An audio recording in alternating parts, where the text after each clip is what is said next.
প্রিয় দর্শক, এখন আমরা পুরান ঢাকার ঐতিহ্যবাহী হাজি বিরিয়ানি খেতে যাচ্ছি।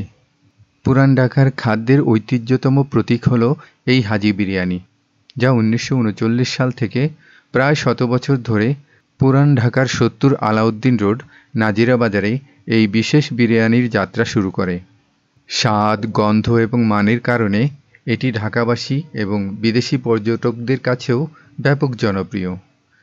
হাজি বিরিয়ানির বিশেষত্ব হলো এর রান্নার পদ্ধতি এবং উপকরণে। সরু বাসমতি চাল, খাসির মাংস, ঘি, দারচিনি, লবঙ্গ, এলাচ এবং অন্যান্য মশলা দিয়ে তৈরি এই হাজি বিরিয়ানি।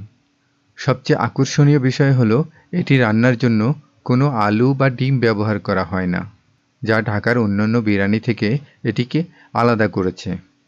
আলাউদ্দিন রোডের নাজিরা বাজারে অবস্থিত মূলত এই দোকানটি থেকেই এই হাজি বিরিয়ানির ঐতিহ্য গড়ে ওঠে। দীর্ঘ সময় ধরে পুরান ঢাকার খাবারপ্রেমীদের মাঝে এই স্বাদ ছড়িয়ে যাচ্ছে। এক প্লেট হাজি বিরিয়ানি যেন পুরান ঢাকার ঐতিহ্য ও সংস্কৃতির এক অনন্য স্বাদ। এই খাবার বিশেষভাবে তৈরি কাঁঠাল পাতায় পরিবেশন করা হয়।